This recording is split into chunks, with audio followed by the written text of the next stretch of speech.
आज चतुर्दशी का दिन है।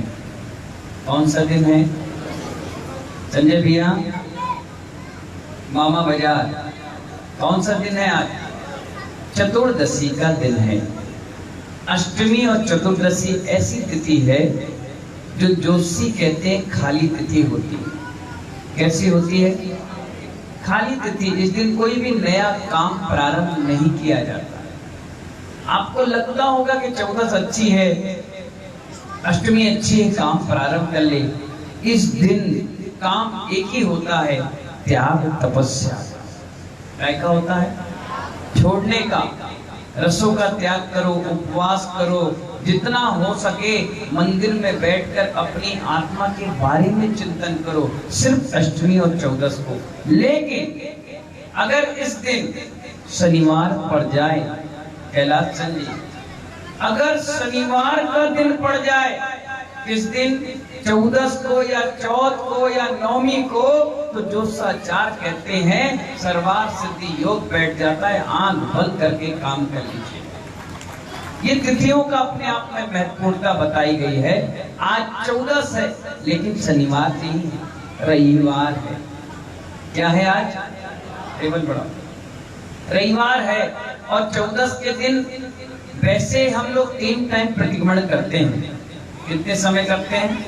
एक उठते साथ करते हैं, एक शाम के करते हैं और एक आहार के बाद आते ही तुरंत त्याग कर देते हैं, उस समय प्रतिक्रमण करते हैं। इस प्रकार 3 समय प्रतिक्रमण हमारा रोज प्रतिदिन चलता है। लेकिन जब अष्टमी आती है तो उस दिन भक्तियां करके प्रतिक्रमण विशेष रूप से करते हैं। लेकिन पाक्षिक यानी 15 दिन में एक बार फिर चतुर्दशी प्रतिक्रमण होता है। वैसे आपसे मेरा प्रश्न है, प्रतिक्रमण होता कितने प्रकार का है? राम जी लाल जी भाई साहब खड़े हो जाइए। कितनी बार प्रतिक्रमण होता है? कौन कौन सा होता है? कुछ बताएंगे आप? नहीं मालूम? अच्छा, अभी सुन लिया इसलिए बता रहे। कैलाश चंद जी बताओ, कितनी बार प्रतिक्रमण होता है? कौन कौन सा होता है? कितने प्रकार का होता है? नहीं मालूम? बाबा प्रेमचंद, उनसे पूछो, चावल की वैरायटी तो बताएंगे, प्रतिक्रमण की वैरायटी नहीं बताएंगे। महानुभाव हाथ जोड़िए और कहिए, हे उपाध्याय श्री, प्रतिक्रमण कितनी प्रकार का होता आप बताइए। अब सुनिए, एक प्रतिक्रमण होता है देवसिक। बोलो, देवसिक का मतलब दिन में। अभी करके आए ना हम लोग, ये हो गया देवसिक, जो रोज शाम के 5 साढ़े 5 बजे करते हैं। दिन भर की जितनी भी आलोचना है उस समय कर लो। उसको क्या कहते हैं? देवसिक। मैं भी प्रश्न पूछूंगा, ध्यान रखना, किसी से पूछ लूंगा। हाँ, तो कौन सा प्रतिक्रमण होता है वो? अब होता है रात्रि, जो रात के सोएंगे और सुबह 3:30 बजे उठेंगे, तो 3:30 बजे उठते साथ स्वाध्याय के बाद प्रतिक्रमण करते हैं, उसे कहते हैं रात्रि प्रतिक्रमण। क्या कहते हैं? तो कितना हो गया प्रेमचंद जी? 2 हो गया। कितना हो गया? 2। एक प्रतिक्रमण वो होता है जब हम आपके घर पर मुद्रिका लेकर के विधि के साथ गए। ये बच्ची है किसकी? पहले बताओ। ये 2-3 बच्चों को पकड़ के बैठाओ, बैठाओ फटाफट, ये तो घर भेजो यहाँ से। तो एक प्रतिक्रमण वो होता है जब हम आपके घर पर आहार के लिए गए और आहार करके आए। हो सकता है उस आहार में, लेने में, खाने में, पीने में, उठने में, बैठने में, जाने में, आने में किसी प्रकार का कोई अंतराय, किसी प्रकार का कोई दिक्कत परेशानी आ गई हो, मन में विकल्प आ गया हो या मन में खाने की लालसा जागृत हो गई हो, तो तुरंत गुरु के पास आकर के इरियापद भक्ति प्रतिक्रमण किया जाता है। उसका नाम क्या है? इरियापद मतलब जाने में और आने में जो भी क्रियाओं में दोष लग गए हो उसको कहते हैं इरियापद भक्ति प्रतिक्रमण। तो कितना प्रतिक्रमण हो गया कैलाश चंद जी? 3 हो गया। हो गया ना? एक होता है चौथा प्रतिक्रमण, जो होता है पाक्षिक। कौन सा? पाक्षिक यानी पक्ष का। पक्ष का मतलब 14 दिन, पड़वा से लेकर के चतुर्दशी तक जितनी भी गलतियां लग गई हो, दोष लग गए हो व्रत में, चारित्र में, नियम में, उसकी आलोचना करना। कौन से नंबर का महावीर भैया? चौथे नंबर का। कहाँ ध्यान था? दिन भर गिनने में? अच्छा, थोड़ा हमारे पे ध्यान रख लो। तो 4 प्रकार का प्रतिक्रमण सुन लिया आपने। पहला कौन सा? देव सिंह, जोर से बोलिए। दोबारा पूछूंगा मैं और नहीं तो कान पकड़ के खड़े कर दूंगा। हाँ, जल्दी बताइए, पहला कौन सा? हाथ जोड़कर बोलिए। देव सिंह। दूसरा रात्रि। तीसरा इरियापद भक्ति प्रतिक्रमण। और ये ना बोल पाओ तो आहार के बाद क्या किया जाता है, वो प्रतिक्रमण। ठीक है, सरल भाषा बता रहे। पहला कौन सा नरेंद्र भाई? नरेंद्र किसका नाम है? Dev Singh, black diamond. दूसरा रात्रि। तीसरा इरियापद। बहुत बढ़िया, नहीं तो कान पकड़ के खड़े हो जाते। चौथा होता है पाक्षिक। चौथा कौन सा? पाक्षिक। और पांचवा होता है चतुर्मासिक। जो पहले दिन हम आकर के यहाँ किए ना, उसे कहते हैं चतुर्मासिक। क्या कहते हैं इसको? 4 महीने की सारी गलतियों की क्षमा मांगते हुए चतुर्मास स्थापना करना, वो क्या कहलाता है अनिल टाटा? चतुर्मासिक। कौन से नंबर का? 5वें नंबर का। छठवां होता है वार्षिक। जो अभी दीपावली के दीपावली होगा, उसे क्या कहते हैं? जो क्षमावाणी पे होता है ना दीपावली पर, उसे कहते हैं क्या? वार्षिक। कितना हो गया? 6। और एक होता है युग प्रतिक्रमण, जो अभी अपन विराग उदय तीर्थ पर करके आए, उसे क्या कहते हैं? युग प्रतिक्रमण। और 8वें नंबर का प्रतिक्रमण होता है उस समय जब ये दिगंबर साधु अंतिम क्षण में सांसों को गिन रहा है, चेतन अवस्था में है, जागृति है। और वो जागृति अवस्था में उनके गुरु उनसे पूछते हैं कि जिंदगी में कोई ऐसी गलती की है जो इस हृदय में छुपा कर रखे हो, किसी को नहीं बताया? वो कहते हैं हाँ की है गलती। बोले बताओ। सबको बाहर करके गुरु सुन लेते हैं, प्रायश्चित दे देते हैं और उसके बाद उससे कहते हैं कि अब प्रतिक्रमण करो, जिंदगी भर की आलोचना करो, तुमसे कोई भी गलती हो गई हो। वो साधक चेतन अवस्था में सारा प्रतिक्रमण सुनता है। उस प्रतिक्रमण का नाम है उत्तमार्थ प्रतिक्रमण। क्या नाम है? बोलो उत्तमार्थ प्रतिक्रमण। अब ये 8वें नंबर का प्रतिक्रमण। तो प्रतिक्रमण कितने प्रकार का? 8 प्रकार का। कोई तुमसे पूछे तो बताना 8 प्रकार का प्रतिक्रमण। पहला देव सिंह। दूसरा रात्रि। जोर से बोलिए, हाथ जोड़कर बोलिए। पहला, दूसरा, तीसरा, चौथा। मैं कर रहे हो, बोल ही नहीं पा रहे। पाक्षिक। 5वां चतुर्मासिक। 6वां वार्षिक। 7वां युग प्रतिक्रमण और 8वां उत्तमार्थ प्रतिक्रमण। इससे सारा जिंदगी भर का प्रायश्चित और निर्गंत साधु का हो जाता है। सोचिए, विचार करिए, कितनी बार वो विजयभू से क्षमा मांगता है। क्षमा बहुत बड़ी ताकत है, बहुत बड़ी ताकत। एक बार अमेरिका के राष्ट्रपति पर आरोप लगा, बहुत भयानक आरोप लगा, और उसको जज के सामने खड़ा कर दिया गया और उससे कहा गया कि अपनी स्पीच दीजिए, आपने गलती की है कि नहीं की। उसने एक लाइन में उत्तर दिया, मुकेश भैया, एक लाइन में उत्तर दिया। उन्होंने कहा आई एम सॉरी। क्या कहा उसने? I am sorry. इतना बोलते ही वो जज ने उसको सजा दी और काम खत्म। उसके बाद किसी व्यक्ति ने उसको कमेंट नहीं कसा, कभी प्रकार की टांग खिंचाई नहीं हुई, कभी उसको भरा बुरा नहीं कहा गया। सॉरी यानी क्षमा में इतनी बड़ी ताकत है कि हमारा सारा जिंदगी भर का किया हुआ कर्म सिर्फ क्षमा बोलने से धुल जाता है। यही काम अभी थोड़ी देर पहले 1.5 घंटे का प्रतिक्रमण करके हम लोग आए। आप क्या भी करवाएंगे? कब करवाएंगे? अनंत चौदस के दिन, जब शाम के 5 बजे आप यहाँ पर बैठेंगे तो सबसे क्षमा याचना करते हुए प्रतिक्रमण कराएंगे। वो जिंदगी का सबसे अनमोल क्षण होगा। इसीलिए प्रतिक्रमण कितने प्रकार का? 8 प्रकार का ध्यान रखना। मैं कभी भी किसी को खड़े होकर के पूछवा सकता हूँ, इसलिए बार बार अपने चिंतन में रखना।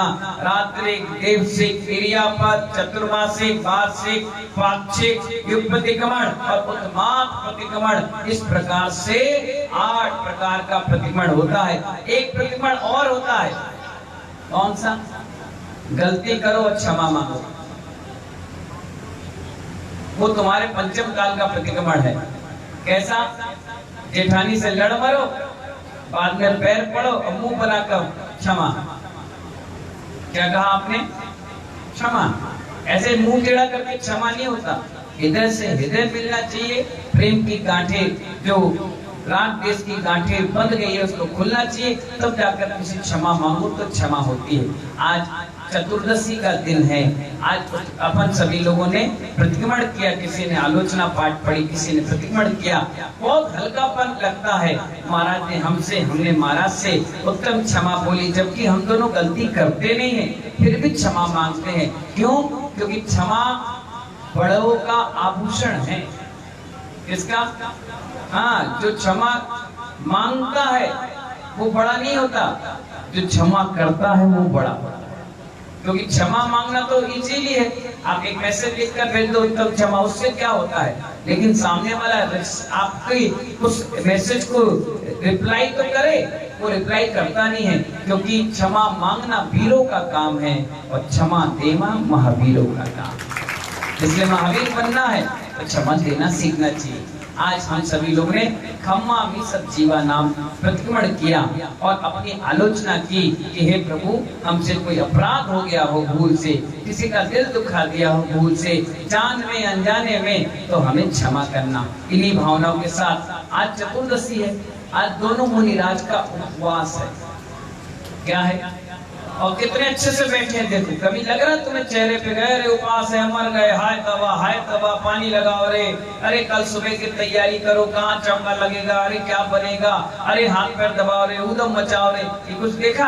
कितनी शालीनता से पूरा दिन निकाल दिया आप सबके बच्चों के बीच में, लेकिन कहीं से कहीं तक उपास जैसी चीज को अपने ऊपर हावी नहीं होने दिया। और आज रात के भी ऐसे निकल जाएगा, सुबह भी ऐसे निकल जाएगा, किंचित भी मन में परिणाम खराब नहीं होगा। इसका नाम होता है उपवास। क्या होता है? बोलो उप मत बोलो, उप बोलो, उप, उ और पा बोलो, उपवास बोलो, जोर से बोलो, हाथ जोड़कर बोला करो। जिनवाणी की भाषा मेरी नहीं। बोलो उप प्लस वास। फिर से बोलो उप प्लस वास। बताओ अर्थ क्या हुआ? ये तो सबको मालूम है। उपवास का मतलब क्या हुआ? उप मतलब हमारी आत्मा। क्या? उप मेरी आत्मा। और वास का मतलब निकट ले जाना। जो उपवास आत्मा के निकट ले जाए उसका नाम होता है उपवास। और तुम्हारा कहाँ निकट जाता है? दही भल्ले पर, टिक्की पर, आलू के पराठे पर और जलेबी, समोसा, कचौड़ी पर। तो कहां से तुम्हारा मन लगेगा उपवास में? एक उपवास करते हो और 100 दिन की तैयारी कर लेते हो। अरे भैया उपवास करना, अरे भैया उपवास करना, अरे मेरे को उपवास करना, उदम मचा के रखते हो। लड़के बच्चे भी कहते हैं माँ का उपवास देखकर, इससे अच्छा खा लो, उदम क्यों मचा रही हो, खा पी के अच्छे से रहो। महानुभाव, उपवास के बाद लोग चर्या को देखकर प्रभावित हो और कहें कि आज हम भी एकादशी करें, आज हम भी उपवास करेंगे। हमारी माँ, हमारे पिता, हमारे भाई कर रहे हैं। उपवास का मतलब होता है आत्मा के सन्निकट जाना। आनंद आता है। पूरा दिन हमारा कितना अच्छे से गुजरा, मौसम भी हमारे साथ था, लोग भी हमारे साथ थे।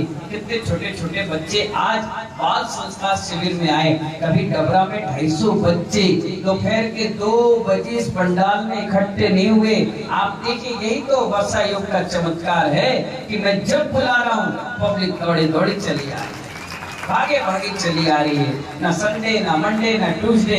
बस महानुभाव, इसी प्रेम के साथ आप पूरे 5 महीने कार्यक्रम सानंद संपन्न कराए। मुझे और कुछ नहीं चाहिए, आपका एक साथ बैठना ही मेरी सबसे बड़ी संपत्ति। आप आपका एक साथ बैठना, ये मेरी बहुत बड़ी ताकत है। आप बिखर जाओगे तो मैं भी उलझ जाऊंगा।